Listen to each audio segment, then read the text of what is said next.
rocked the bridge in 72, where legends played in royal blue. Osgood's grace, Bonetti's hands, we stood and roared. Hello and welcome to another Chelsea chat. And yesterday it was Chelsea 2, Fulham 0. And an excellent 3 points, despite the fact that the performance wasn't an awful lot to write home about. Terrible first half, in my humble opinion. Slightly better in the second half. Bit more fight. Not a lot of fluency. We weren't passing the ball at the tempo that we know they can, even though there were a few nice little interchanges, I must admit. Liam Delap goes off injured. Absolutely gutted for the boy. I like the looks of him. I know he's getting a bit of criticism, but who doesn't get criticism on that internet? I mean, there are so many cabbages out there, it's unbelievable. But he looks strong, he puts himself about, and I think he's going to be a good acquisition. And he seems to be a perfect foil for João Pedro. He brings everyone into the game, come to think of it. But yeah, he's out. We've got the Nicholas Jackson situation now, where Nicholas Jackson was just about to sign for Bayern Munich, and now it looks like he's got to come back to the club effectively pretty long term as the third choice striker. I don't blame him for having a proper rump.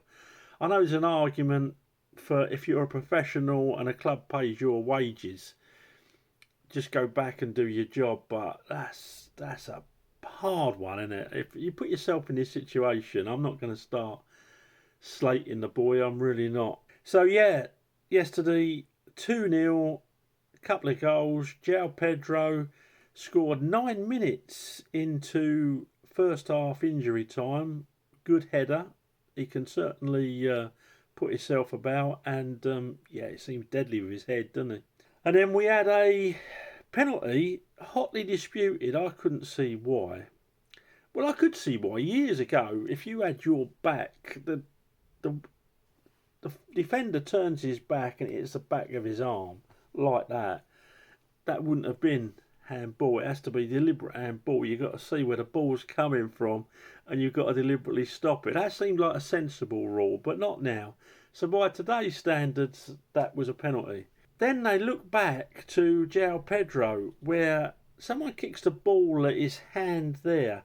And to be fair, it doesn't even come under control. It just touches his fingertips. There's people moaning about that. I think Jamie Carragher is one of them. Well, I don't class him as people. Spit the dogs moaning about it. But there are people saying, "Oh, that should have been." No, I don't see that at all. If it brushes your fingers, there's no control, and it's hit at you from about 2 feet away. Foot comes under him. It brushes his fingers. Even VAR, they're not going to have such a cabbage mentality to class that as intentional or affecting the game in any way. So, I say that after that Fulham goal was disallowed, I'm on dodgy ground there, aren't I? So yeah, we got a penalty, and Enzo Fernandez, he tucks it away. I say tucks. Leno gets a slight touch of his leg to it. There's me with my hand in my mouth, but they all count, don't they? They go in. Our regular penalty taker, of course, Cole Palmer, not available and probably won't be available for a game after the international break, according to Maresca. So we do miss Cole Palmer. Delap goes off. We miss him as well. We haven't got an awful lot of fluency, but what we have got is a lot of good team spirit and a lot of fight. Fulham, they're a physical old bunch and they're also good at the dark arts. So, what's that guy at the back? Bassey, is it? I think I'm going to call him Shirley, because there was a time there where he went rolling around on the floor, and it wasn't like the Trevoh Chalobah one where Trevoh got it right on his foot, right on the arch there. They hurt, they do. But Bassey, Shirley, he went for a great big hulking geezer, goes rolling around, and the bloke hadn't even touched him. I forget who it was now. I can't remember who was out on that wing. It might have been Gusto, or it could have been Tyreek George. I can't remember now.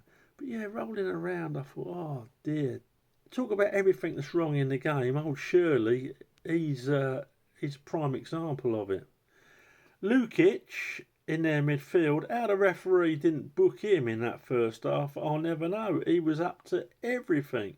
Old Marco Silva, whatever his name is, he wants to have a look at his own midfield and see how they could have been sent off. So anyway, the Fulham goal, yes, hands in the air. For me, that wasn't a foul. It was just you're gonna have collisions in football. You're gonna have things that weren't meant, but there was nothing wrong with that. And the young boy took his goal well, even though I have to say, Sanchez didn't rely on reflexes. He just threw himself to the left. So when it goes through our defender's legs, he's in no man's land. But he got away with it. That was offside. But I would have been fuming.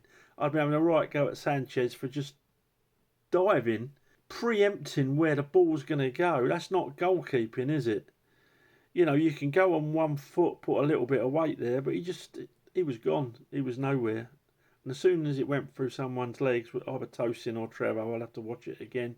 That's in. But the young lad, he took it well, and even though I'm a Chelsea fan, through and through, I felt a bit sorry for him, because VAR should never, ever interact for things like that. It should be clear and obvious. And if the referees who was close to that saw it in real time, then I don't know why they were even getting involved. But football's. We've had things go against us. Look at Lukaku being given offside against Liverpool. There must have been a millimetre in that. So I'm not going to get too hung up on it. It's the rough with the smooth.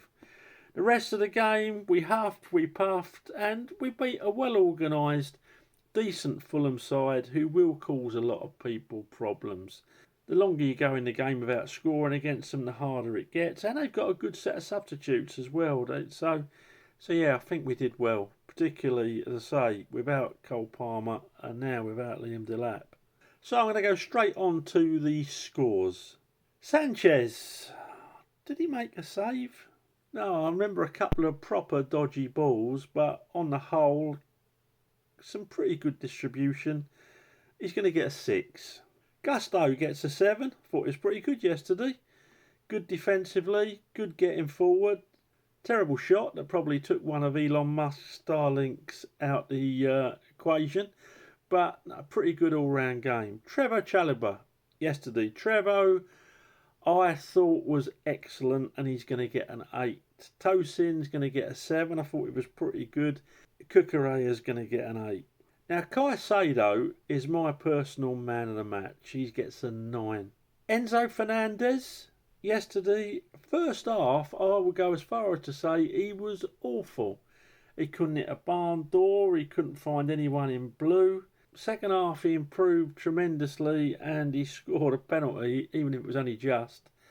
And for that reason, he gets a 6, because he would have got a 4 based on that first half performance. Esteval out on the right wing. Didn't really do much. One really good run I could think of. Doesn't do a lot defensively. And, he gets a 6. Lad's got potential. And when he gets the ball, you always think something's going to happen. But flat as to deceive at the moment. But it's early days, and he just started in the Premier League. I'm not going to get on his back. But yeah, I thought he flattered to deceive yesterday. He gets a 6.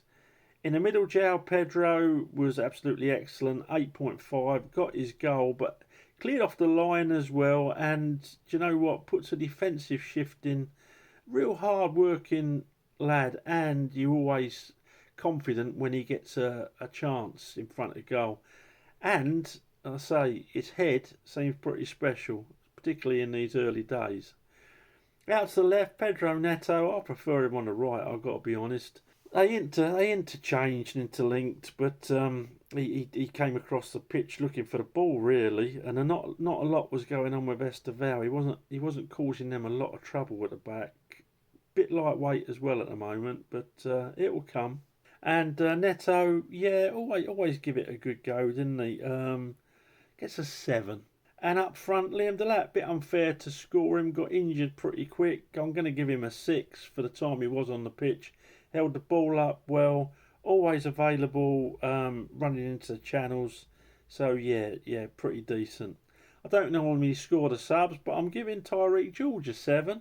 He was having to play as a centre forward, and I thought he did a pretty good job. I mean, it was a lot. He was on for the best part of an hour before he got substituted again. First of all, I was a little bit annoyed that the manager had done that to him, but he hadn't played a lot of minutes, and he'd worked really hard while he was out there. I like the boy, I really do.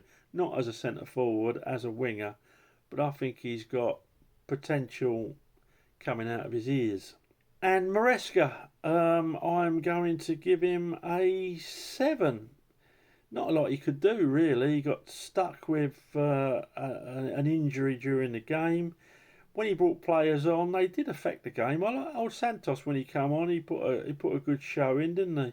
And then he brought Reece on later on. Yeah, he affected the game in as much as he needed to. We weren't at the races. He obviously said something decent at half time because we were better in the second half. And he set us up well to nullify a pretty decent Fulham side. Fans put a shift in, yes. They sounded good even though I was watching it on television. And so all in all, it was a good day at the office. Right, let me know your thoughts. That's why I do these. Thanks for watching, and I'll speak to you soon after the international break, if not before. Might do a little video on the transfer business we do. It's all up in the air at the moment, isn't it? Do you think we need to sign another forward? Signing a forward just for 4 to 6 weeks seems a bit odd for me. I would have gone through with getting the 18 million or whatever it was for Nicholas Jackson. But that's just me. What do I know? Let me know your thoughts. Okay, thanks for watching. Up to Chelsea. I walked the bridge in 72, where legends played in royal blue. Osgood's grace, Bonetti's hands, we stood and roared from the old shed stand.